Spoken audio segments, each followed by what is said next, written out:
Hello, Mech Warriors, and welcome to the Mech Bay, where we fix your mech and fix your game.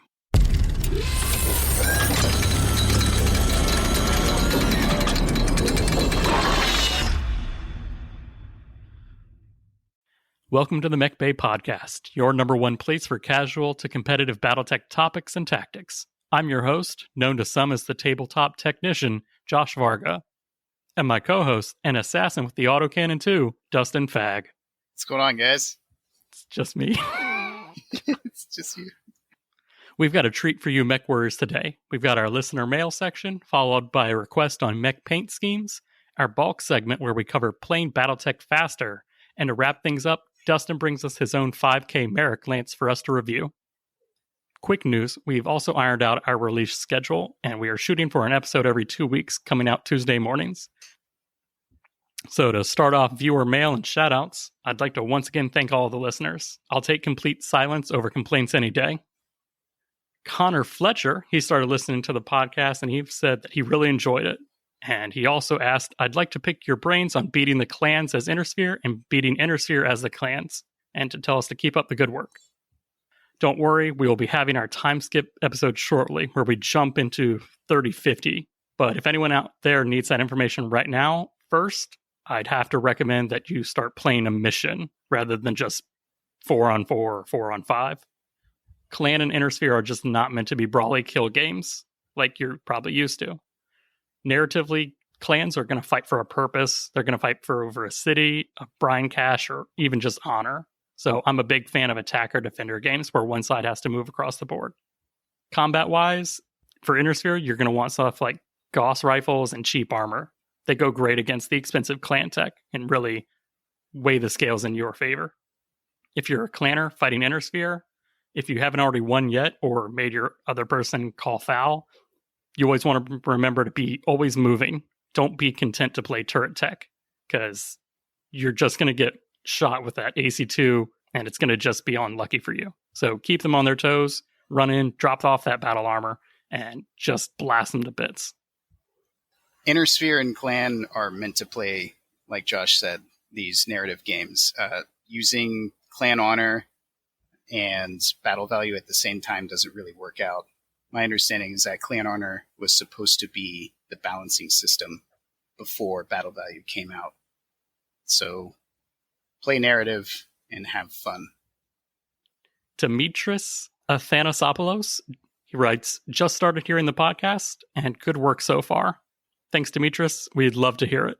We love you too. All right. And Noah Kinney, a newer player, asked if he should get the Game of Armored Combat box set as a brand new player. I'm going to have to say yes, considering we're a Battletech podcast. But specifically, it does have everything you need. It has the quick reference sheet. It has all of the record sheets for all of the different mechs with different variants. It's got plastic miniatures, which we all know and love. The only thing I'd recommend is, once again, laminate or use a sheet protector to really improve the longevity of those record sheets.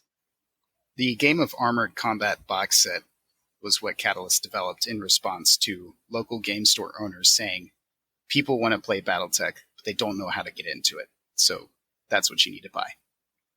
He also then asked how to pick a color scheme, and does it really matter? Like in Warhammer, your colors matter. So does that hold true in Battletech? I sent him to Unit Color Compendium to get an overall feel for schemes and color designs and color theory, and then to go to Camo Specs Online to see how that looks on an actual miniature, because stuff on digital can look completely different than what it looks on the actual mech. As a fun little side note, I think there are overarching colors. You can find a color scheme for just about any faction. If you're trying to pick a faction, that's almost really hard for us to direct you to, unless you specifically like something in the lore or you definitely like your own kind of design or feel. Like I always say, for your first box set, just paint like your favorite color scheme. Go full mercenary, paint whatever you want on them. I've got 4 mechs that have completely no colors in common, like they're all hodgepodge, and that's their overarching unifying theme. For that, don't worry too hard about it. If you really want to go like full hey, I'm going to paint this entire collection something, pick something you love or pick something you love to paint. And you can go full like historical gamer on this. There are, not with every scheme, but there are plenty of schemes, and the Unicolor Compendium is really good for telling you this with the canon, with the canon citations and texts of what color it is, what they paint the left shoulder, where the unit emblem goes, where the mech number goes, etc., etc. That's there if you want it to. All right, so for Battletech news this week, we didn't really have anything besides Blanley Pardoe showing off the Clanbuster Black Knight. So he assembled it, and I saw another person actually had a miniature of it that they are painting up for the displays. So I'm really looking forward to that. Yeah, it looks good. Dustin, did you get any hobby progress done? I played Valheim. Oh, you're terrible. Yep. How about you? Did you get anything painted up? You more productive than I was? So a lot of my friends say that I will save up all of my hobby progress for like that one weekend. So I painted like 1,000 points of Warhammer all week. I got like 40 Genestealer Cult Acolytes done. I got 30 Neophytes. So like all of my troops are there. I got all the characters done. I assembled everything because I'm moving in like 2 weeks to a new place down the road. But I was like, I can't have any unfinished projects like having to be boxed up and like, oh, this bit goes on this guy or this bit goes in this box. So everything has to be assembled or in the original box it came in. Nothing like a little fire under the butt to get you going, right? Yeah, a little motivation. To expand on Noah's question, does your paint scheme matter? So the answer to that is it depends. So first off, I'm happy to see any mech painted over bare metal or gray plastic. First off, it shows respect to me, my time, and my models if I'm going to play a game with you. But overall, I'm just happy to play a game, so I'm not going to refuse a bare metal or bare plastic mech fight. Yeah, and Battletech, we're pretty happy to have a game. So get Battletech to the masses. We'll be more picky about it, right? I mean, if you're playing a pickup game, like nobody's going to care about the paint scheme. They're just going to be there playing for fun. And if you're a person who gives a person crap that their mechs aren't painted, like, and they're a newer person, boo on you, like, shame on you, because a lot of people need to see, like, and start having fun with their mechs or, like, kind of tell that narrative story in their brain before they can start putting paint to it. And another important thing to remember is that Battletech was originally pushed as a miniature-less or a game capable of being played without miniatures. So that's something that some people actually like about Battletech, is that as long as you have a distinguishable miniature or something to represent it and which facing it is facing, you can technically do that. But yeah, we all like to see minis on the table. Let's be real. If you're playing a campaign, now it's nice to agree why your mechs are painted the way they are, but it can always be hand waved as like salvage or last minute reinforcements if they don't actually match. Like if I'm taking a Karita mech with a Star League mech for a narrative game, it's not really going to change the overall feel. If I'm playing narrative, that's a little different. Maybe it matters because when I'm trying to reenact the Battle of Tukiyid against Clan Ghostbear, but you're using Marik paint schemes on mechs that are different, it can take away from the overall experience. So I always try to talk it out with your friends or your group on if it matters to them. They could be in a more historical gaming mindset, talking like exact schemes for this battle. The logos have to be this, and that mech can't have that laser because it didn't have it on that variant that was available to that unit. So if that's what they're looking for, just like you got to bring those to the table, because most likely they can loan you mechs with the appropriate stuff if it's an actual problem for them. If they care that much, they probably painted both factions already. Yeah, like for me, I've got Diamond Sharks and Comstar that fought them. So, hey, you just want to like play this one battle? Cool, I have both the pieces to do it. So we can have fun no matter what. Now, if you're doing like a tournament, which we've done here, yeah, we had a 3-color minimum. So there was a requirement, and the paint scheme should match in that case, unless there's a, like I said before, a mismatch is your theme. Like pirate forces, they're not going to match all the time. There's even lore canon for that. Yeah, part of the tournament is a spectacle. You want the games to look good. you're trying to pull people at the local game store in. So making sure your mechs are painted up is great for pulling in new players. So just paint what you like. Paint is better than no paint, but keep in mind what kind of game you are painting for. All right, so we're going to take a quick break and get a word from our sponsors. Today's segment is brought to you by the Lantern Corporation. Have you ever thought to yourself, man, I really wish there was a one-stop shop for a heavy mech that could jump 120 meters, run 65 kilometers per hour, and had 2 fully working hand actuators, all along with a LRM-5 launcher that will make all the neighbors jealous? Well, ask no more. Here at Lantern Corporation, we sell the only mech you'll ever need. Our Grasshopper GHR-5H will take you to battle amongst the stars in style. Warning, factory on Bryant destroyed in 2834. New models may be unavailable at the time of request. Wait time for some models exceeds 50 standard years. Not all replacement parts available. No guarantee of delivery. All right, welcome back.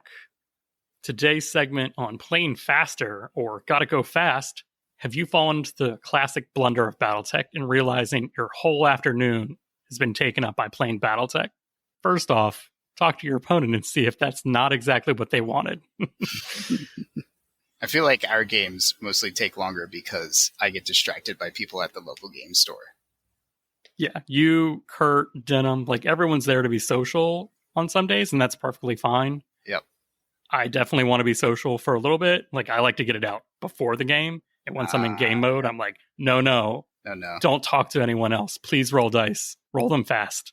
I make a point to be nice to people because I'm trying to scoop them up, which has been a detriment to our games. Absolutely. Like, nothing makes me more angry than talking about lore or 20-year-old games than doing it in the middle of my dice rolls. Like, no, I'm in tactical mode.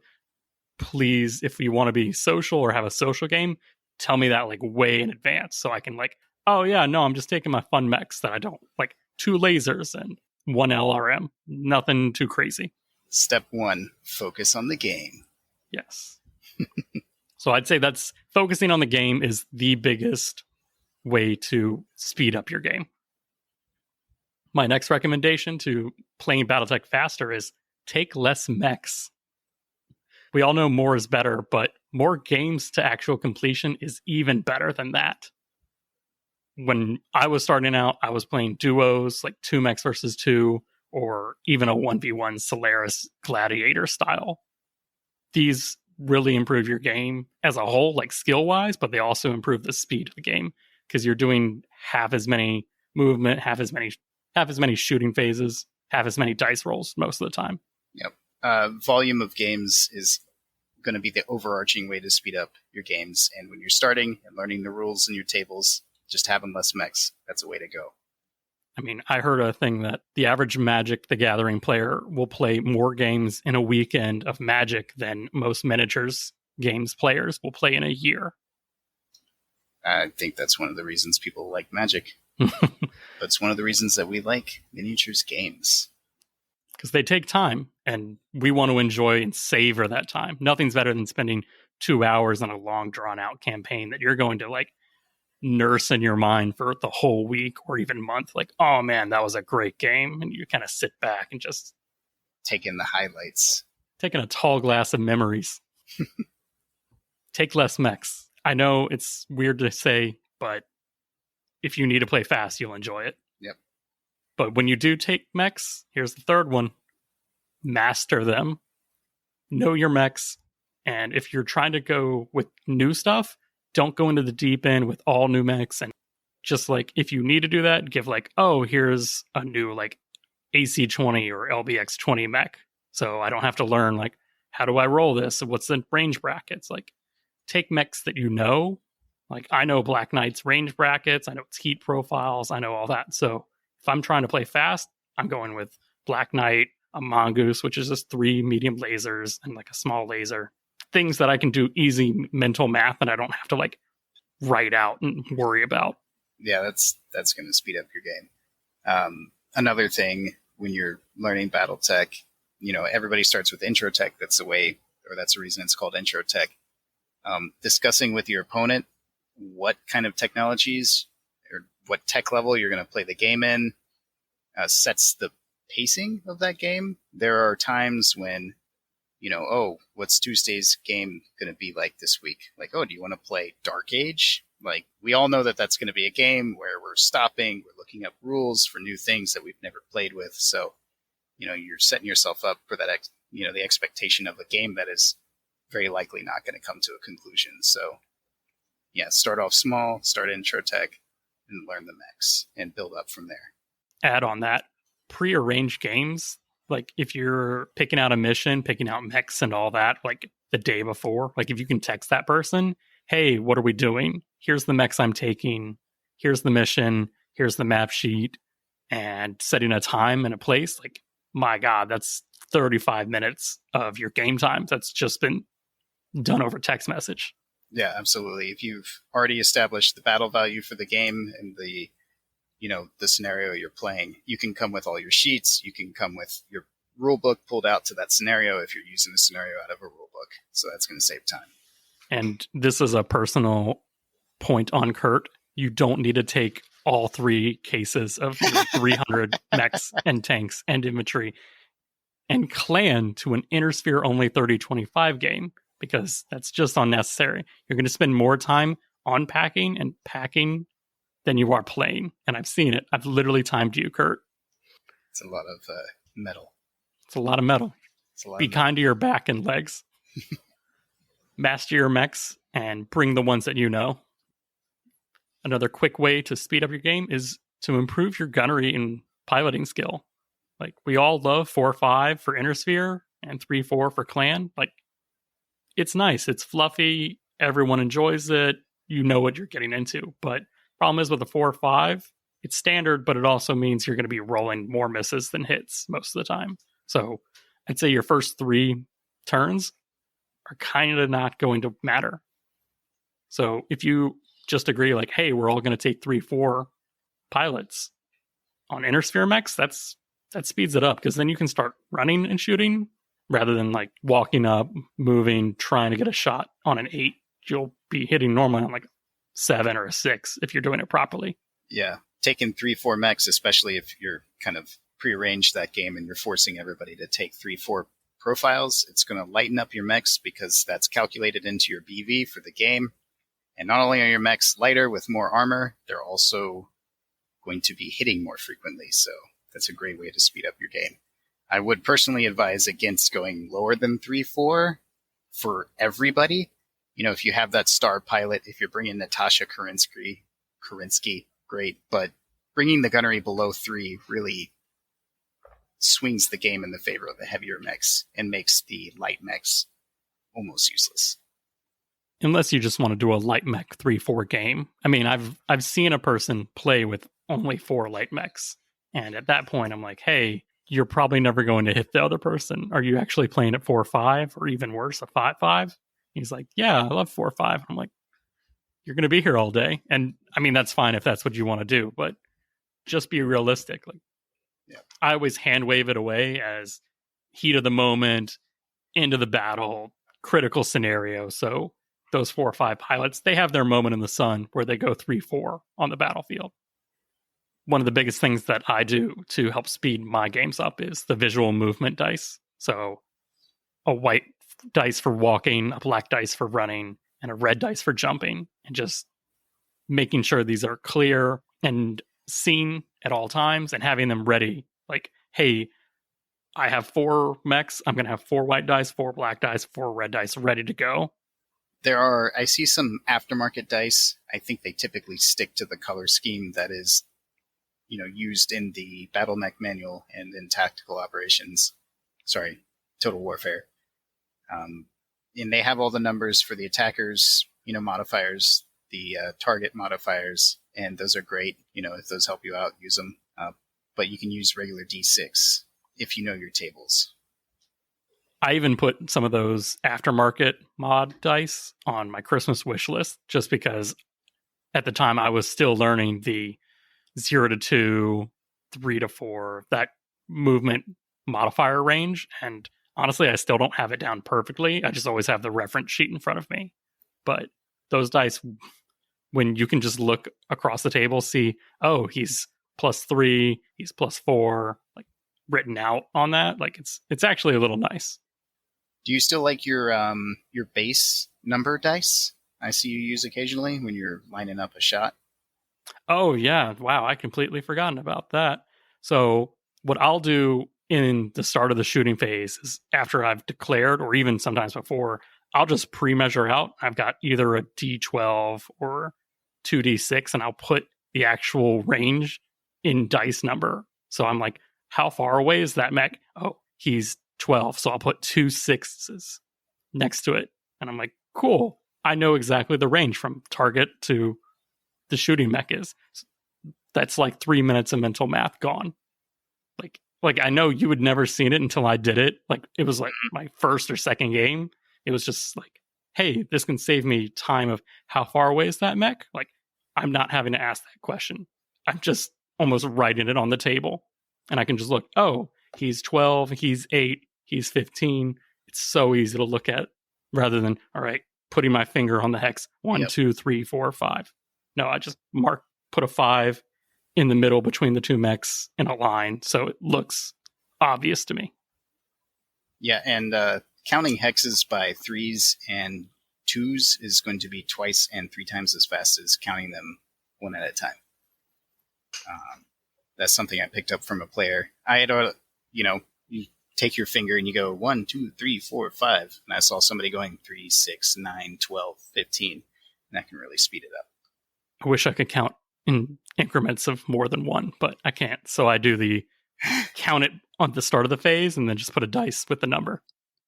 Probably not great for the podcast, but I got really good at counting in 3s when I was an after-school care camp counselor. We had to count children all the time, and counting by 3s is faster than counting by 2s. So 3, 6, 9, 12, 15, 18, 21, 24, I love it. Yep.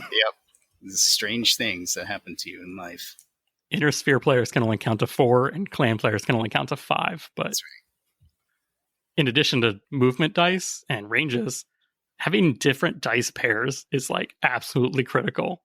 So the box sets and even the collector dies, like they have 2 dice or 4 at the most, but that's literally unusable for actual play. Like Black Knight has 4 medium lasers, so I need at least 4 different colors of dice in pairs so I can roll all 4 at once and just say, hey, 4 medium lasers. It doesn't matter which one, if it's the left torso one or the right torso one or the arms, it doesn't. You're just rolling 4 dice at that point and you just mark whichever one hits.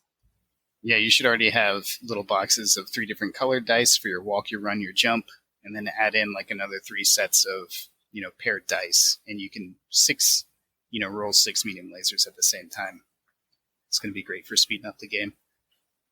If you've got like an SRM 6 or Lord forbid, you have a Hag 20 or Hag 40, like LBXs.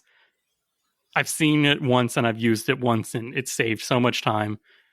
I've heard them called killed boxes or missile boxes, and that's like the segmented Tupperware container, and you put 2 dice in each one, 2 tiny little dice, and you're like, okay, I hit.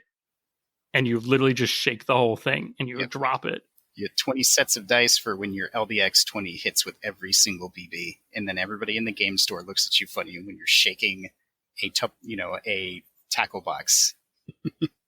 I mean, recommendation, if you're trying to play fast, don't take an LBX 20. Just hand wave it like, hey, I'm shooting solid slug. Like, only had solid slug left for the LBX 20. These are not weapons made for fast games, so either come prepared for them or suffer through them. But those can even be used to like actually, hey, the first one is the PBC, the next 2 are the large laser, and the 4 after that are the medium lasers. So I'm getting all of my dice rolls in at once, dropping it, hit, miss, hit, and you just shake it again. You're like, okay, these are the ones. You can put like blue tack where it missed, and you just shake it, you get your hit locations. That's another step to playing faster, is knowing your hit locations. Or, like me, if you physically can't learn where hit locations are besides location 7, you got to have that reference sheet ready. So I have a little, I don't know, I wouldn't call it a mnemonic, but there is a method to the madness on the hit location chart. There's a low side and the high side. So if you're rolling low, that's on the right side of the mech. If you're rolling high, that's on the left side of the mech.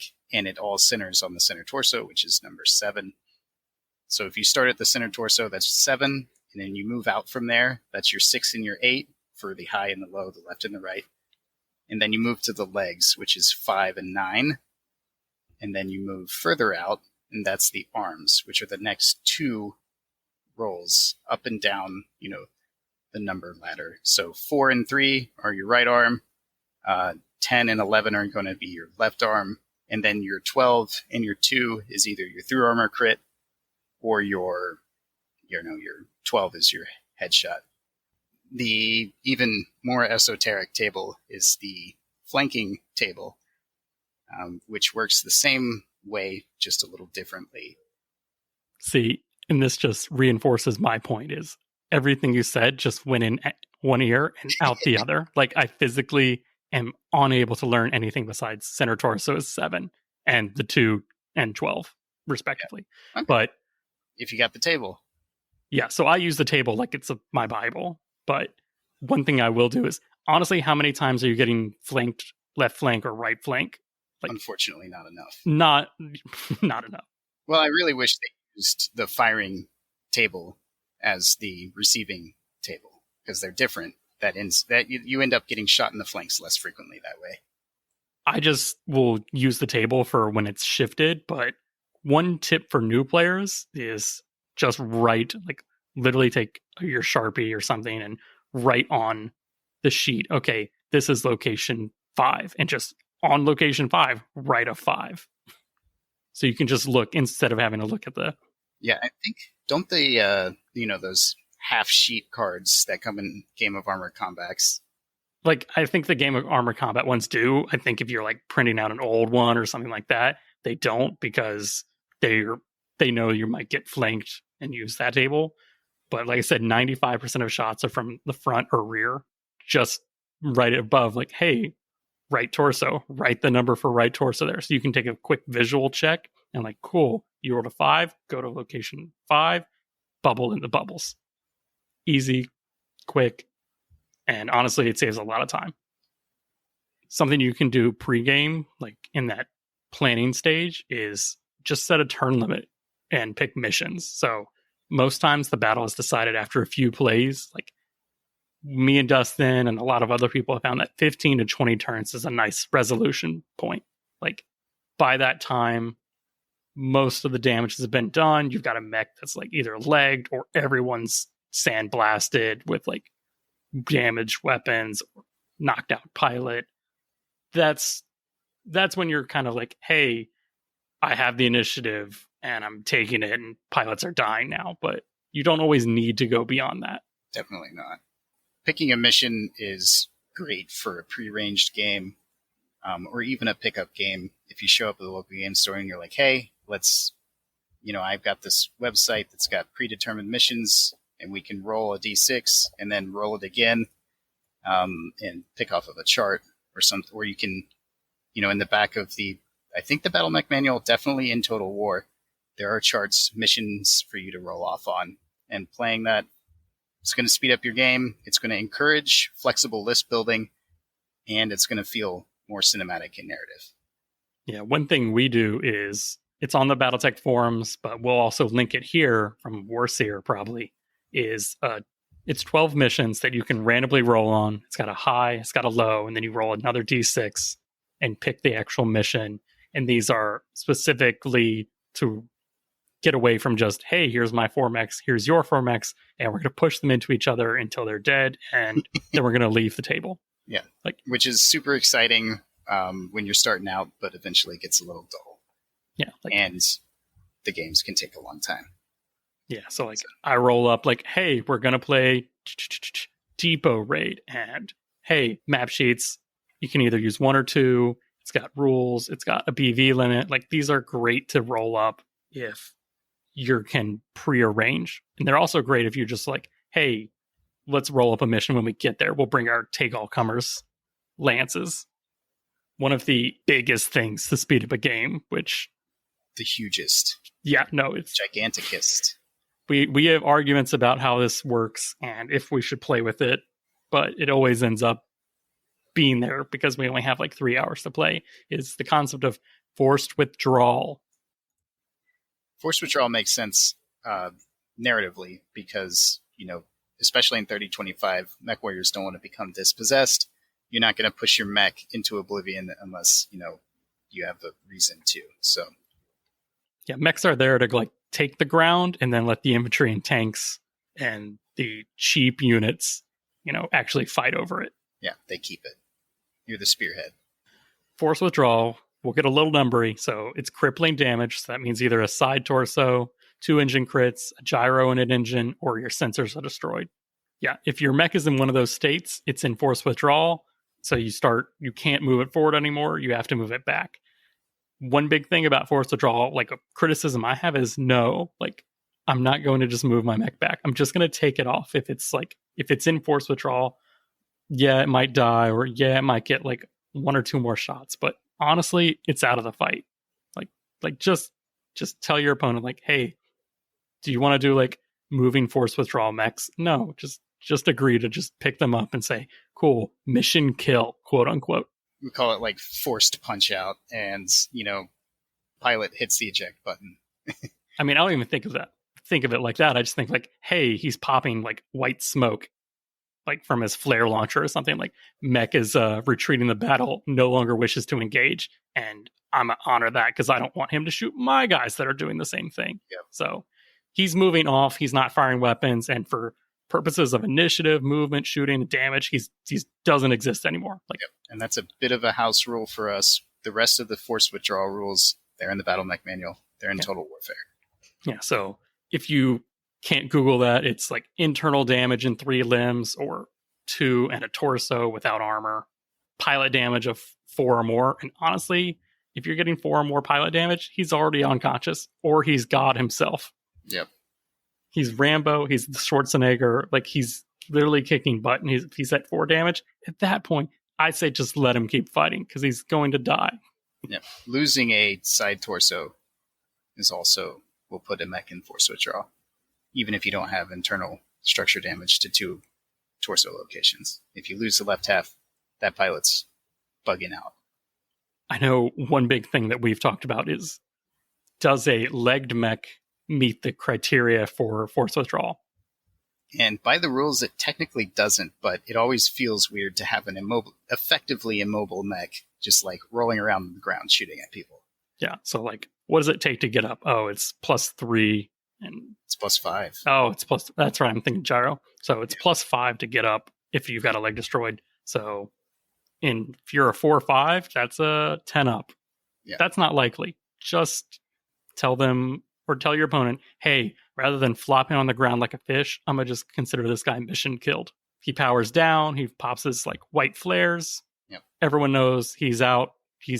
You either got the lucky autocannon shot on his leg, or he just had a bad, actuator that match. It's okay. We move on from it. Yep. That'll speed everything up. So you touched on this before, but when you're discussing rules or you're playing something higher tech level that you don't know, and you'd have to go to the Total Warfare book or just the simple rule book, just 4 up it. Like, just roll a dice and say, on a 4 up, it's yes, and a 3 down, it's no. I have not had a single game go down to a single dice roll or a rule yet. So when you're having that big rule discussion, you can't logic it out. Like, does he have line of sight? I don't know. What do you think? I don't know. And you call your friend over who's playing next to you. I don't know. At that point, just 4 up it. Write it down on the data sheet, what the question was for the rule book, and then do that on your own time. Do your studying at home. Nothing makes me happier than to know the next day what the rules actually say.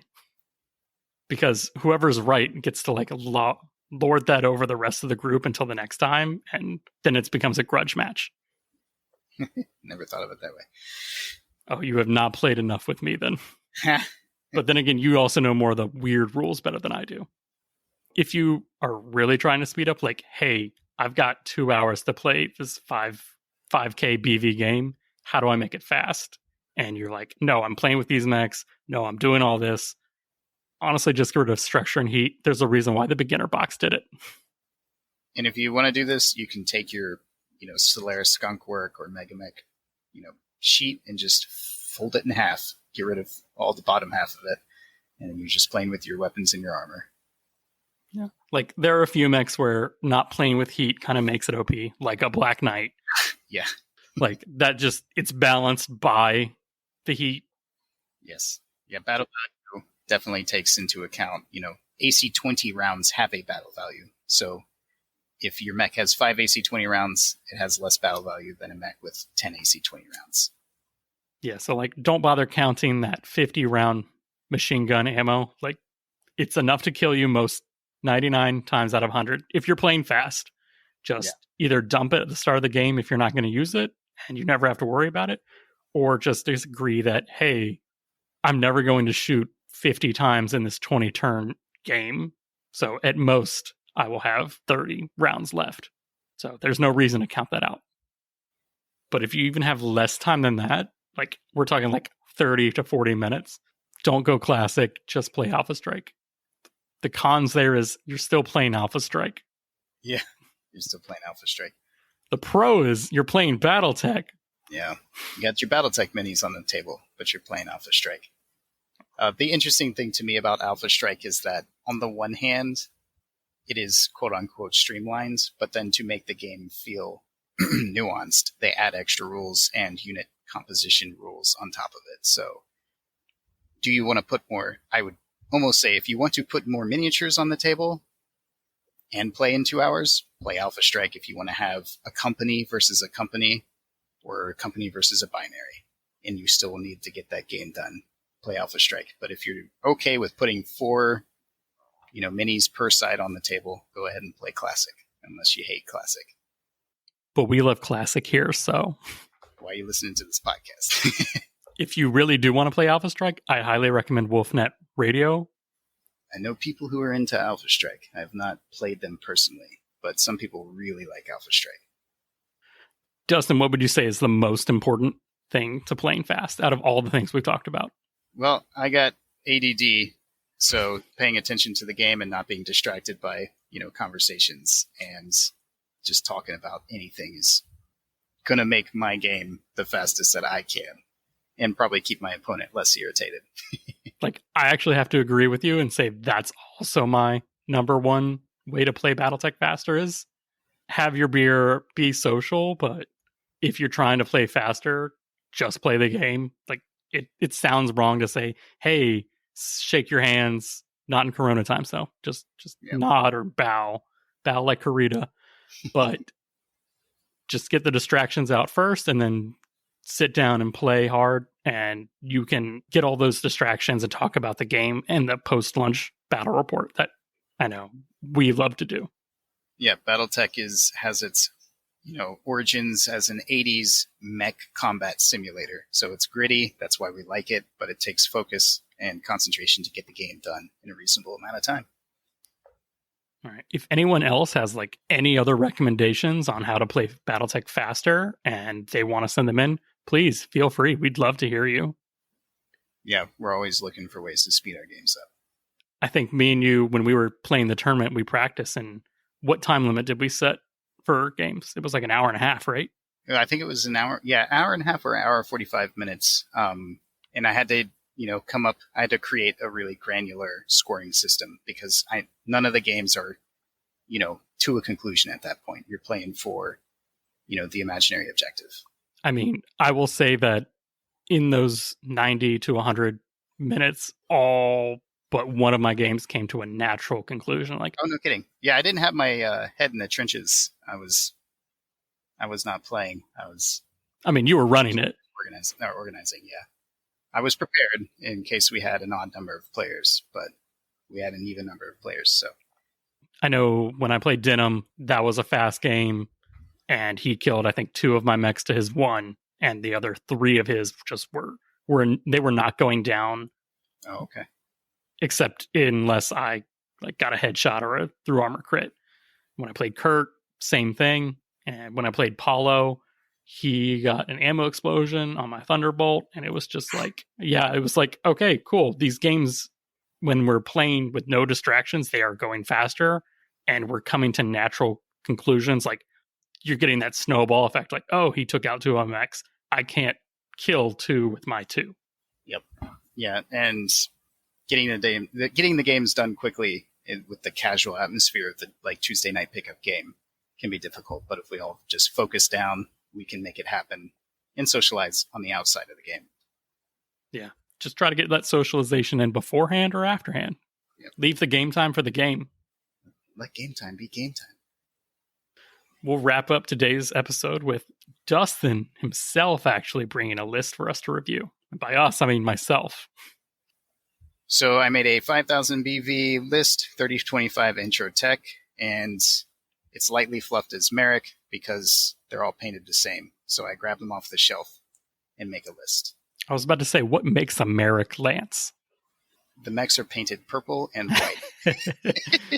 In 3025, there are some mechs, like if I put a dragon in the Marik list, it would be a little weird. You can always hand wave it as salvage, especially on border nations that are warring with each other. But in 3025, frequently you can kind of put whatever you want in there and get away with it. But sometimes I look at the random assignment tables that you can find in the back of certain source books, and I'll use those to pull mechs out of my gray collection and paint them up as a faction and put them into my faction collection. Does that answer the question? Yeah. Okay. So what kind of mechs you got in this? I got a Centurion 9AL, Grasshopper 5H, Victor 9B, and a BJ1, the Blackjack. This list, if I remember off the top of my head, comes up to like 4,811 points. So it's, it's not quite there. But it's got the broom that if you wanted to upgrade a piloting skill, or maybe in a gunnery and piloting skill, you could. Yes. We've talked about list composition in the past, so I'll just kind of gloss over my thinking with this list. I've got my classic sniper, the Blackjack BJ1. I've got the Victor and the Grasshopper. Those are brawlers, and they're jumpers, and they're there to react to the field. And the Centurion, it's a 4-6 mech without jump jets, but I went with the 9AL because it's got the extra armor, and I would kind of consider that the anchor of the field. The Centurion would be pushing the center, the Grasshopper and the Victor would be reacting on the edges until, the 30-25 brawl breaks out, and then the Victor is able to get that AC-20 if it's still got its AC-20. It's light armor for an 80-ton mech. Get that AC-20 into position and fire away. Ideally, the Blackjack's in the back plinking until he's needed, and then he brings his armor and his 4 medium lasers to bear. I was like, don't forget those medium lasers. Please don't. Never forget the medium lasers. I really like that 3 out of 4 of the mechs are jumpers, and everybody's a 4-6. Makes the game easy to play and fast to play when all your mechs, almost all of them, have the same movement profile. I mean, that's one way to speed it up, definitely. Yep. I have a couple quick questions. So That Grasshopper, are you the person who dumps out that bin of LRM ammo, like turn 1? No. Or do you keep it? I keep it for narrative reasons.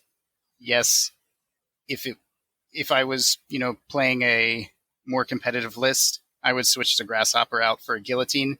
Probably even have room in the list with the 189 odd points left over that I could probably maybe squeak a Guillotine in. But yeah. That's pretty rare for a 30-25 list. Yeah, the Guillotine is like an old Comstar mech, isn't it? Yeah. Yeah, so it doesn't make sense in there. That's why I didn't put it in there. I like to write my list fluffy, but yeah, if I was going more competitive, I might switch it out. But yeah, I keep the LRM-5 ammo. Okay. So that Victor, I know we've touched on this a lot, but when are you going to jump it in, or when are you going to walk it in for that AC-20 kill shot? I don't know if I play it the right way, but my Victor's always jumping. I'm trying to think with the 9B, I think you can jump 4, you can fire the AC-20 and the SRM-4 and one of the medium lasers. And you might have to drop a medium laser or pick up an extra one every other turn or so, depending on what your heat's looking like. I'm jumping the mech constantly. I'm trying to make sure that it has, if I jump the Victor every turn, my opponent is going to play reflexively to that. They're not going to want to position their mechs to where they can have an AC 20 in their back, or at least that's my game theory. So it allows the Victor to kind of control a part of the field. No, I mean, it's definitely a walking area denial, or in this case, a jumping area denial mech. Yeah. If you go into that AC 20 range, like, you definitely don't want to be in short. Even if you're in medium, it's like, screw around and find out. Like, yep. Yeah, mess around and find out if you get 20 points to one location. I really don't like, I shouldn't say I really don't like, I like the Victor so much more than a Hunchback because it has the jump jets. Having an AC 20 means nothing if you can't get it in short range, as far as I'm concerned. Medium range, I don't even count on AC 20s in medium range. It needs to be within 3 hexes. And jump jets can make that happen. No, I mean, this is literally lore proven that when they interview pilots of like the AC 20 King Crab, they're like, we can't get in range fast enough, so they're useless. So they put Gauss rifles in. Like, they literally went the opposite direction of too short range, can't shoot it.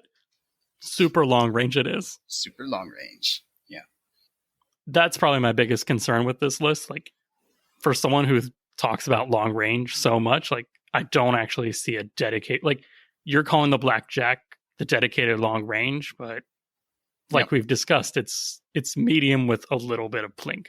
Yeah. I like I said, I like to put 0.5 maximum 1 fire support mechs in my list. I would call the Blackjack my 0.5. As the opponent, you're going to look at a pair of AC2s, and correctly, you're going to say, I'm not really going to worry about that. I'm just gambling on reliable shots. Within 12, if I get the Blackjack into a hidey hole, anything within 12 hexes, I'm rolling 6s plus their mods. So that's not bad. No, that's wonderful. Yeah, hoping for 2s and 12s. Guaranteed damage is the best damage. Yeah.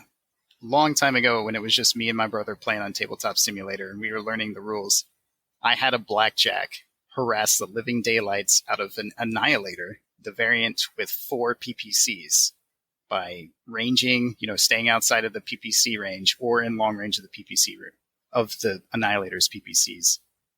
Yeah, I got several headshots and several through armor crits on the Annihilator. I think I had a Jinner earlier on in the game that opened up its rear armor. Oof. But, it ended up surviving that. The Jinner died. And then the Blackjack just played harassment, and it can do it for turns. 1 ton of AC2 ammo, that's 45 rounds, which gives you 22, 23 turns. So, yeah. Always be shooting. Always be shooting. That's free real estate. But I mean, that's like my biggest concern / criticism. It's like, hey, you don't have a lot of long range. Everything wants to get in short range-ish, like medium short in this list, except the Blackjack. Yeah, you've got 2 large lasers in the list between the Centurion and the Grasshopper. You've got a little bit of midfield. You've got the jump jets, so you're going to have to push the field. You're going to have to lead the charge. You have to get it in there. And that kind of goes into my other comment is everything is a 4-6. You have like super high mobility in that 4-6 range, but on an open like bowling ball kind of map where there's no terrain and no mountains, you're going to get outflanked by like the little light mechs or the fast and far jumpers. Yep. Yeah, this is not there's no pursuit to this lance. That's definitely a place it would struggle. Yeah, you're definitely going to have to hold those corners and definitely hold that midfield. Because if the opponent / enemy sees an opening, like, they're going to make it and they're going to take it. Anything else you want to add on? That's the list. I got 4 miniatures sitting on my desk right now. My Centurion, Grasshopper, Victor, and Blackjack. They're all painted up in little purple and white Free Worlds guards. Like we all say, a painted mech is the best mech. Yeah, the that particular miniature, that particular Victor, if Kurt ever sees that miniature on the table, he goes for it, because I had a game and we were playing in like a desert canyon, and the Victor was just an absolute menace. and it got roughed up, as Victors tend to. They have really light armor. We're talking like heavy light mech, lighter medium mech armor. I think there's like 15 points on the arms. So it pays for that mobility and damage. And in BV, it's not a terribly expensive mech for being 80 tons. I think it's like 12 or 1300, which is not bad. That possible ammo explosion discount. Yes. Yep. With the SRM6 as well. Yeah. Or 4. I think the 9B runs a 4. Yeah, I mean, I could be wrong. Opening up the armor with the AC-20 and then trying to find that crit with the SRM. Classic strategy. It's classic. Yep. It's tried and true. And that's why you don't dump your Grasshopper's LRM5 ammo, because it's technically a cluster weapon, although the 5 never gets more than one cluster, so meh. It's a single cluster of missile. Yeah, single cluster. And let's get real, that's the only difference between that guillotine is, do you want an SRM6 or do you want an LRM5? Yeah, they're virtually the same mech. Just, switch out the LRM for the SRM. Same number of medium lasers and a large laser with a 464 profile. Yeah. Now, I will say this, this is my one random tidbit. I might be wrong, but I'm pretty sure the guillotine does not have arms. Or, I mean, it does not have hands. And the Grasshopper no hand does. Actuator on the large laser side, at least. There is? No, there's not. Okay, yeah. So the Grasshopper has both hands free, which makes it like the perfect rating mech. Yeah. So that's just I know these are like those things that 99 out of 100 times never are going to come up. But in that one game was like, hey, there's an improvised weapon or tree or a leg. Hey, that Grasshopper can grab it. Yep. Or it could grab the ammo box and run. Or it can, I think it has the large laser is in the center torso, isn't it? Yep. And it's got a medium in each side torso, if I remember correctly. One in each arm and one in each side torso. So, it can do the kind of the punch bot. It can fire off the large and the 2 mediums and then take 2 swings during the combat. The physical phase. So that's kind of fun too. If you're not trying to kick. Which you should always be kicking. There's a lot of always be doing something. And always be, yeah. That's really key. And this is a lance that always is doing something. It's always shooting, it's always jumping, or it's always just generally pushing you. Yep. So, no, this is a good one. I like this one. I fought most of this one. Yeah, this is, you've played me. This is, I'm sure I've brought some variants of this list in the past. But like you said, it's tried and true. That's my 3025 5,000 battle value lance from the Free Worlds League to you. Love it, and thanks for bringing it today. Our resources that we used today were the camo specs, the unit color compendium, and the D12 mission. So I will link that in the show notes for everyone if they don't already have it. Shout out to Sarna for being the bedrock of Battletech. Honestly, would it exist without Sarna? I don't know. No, and I actually linked, to Noah Kinney. If you see a color scheme that you like, just take that name of that, put it in Google and put the word Sarna with it, and it'll take you to that faction's whole lore. It'll give you pilots, it'll give you mech compositions. It's honestly going to point you in whatever direction you want to go. So we'll link that. So once again, thanks everyone for listening to our episode today of Gotta Go Fast and playing Battletech faster. Does paint schemes actually matter? And another list review by Dustin. Dustin, I'd like to thank you for having on today. Pleasure as usual. And join us next time in the Mech Bay, where we will have a treat for all you grunts and treadheads in the inner sphere. Oh boy. Oh boy.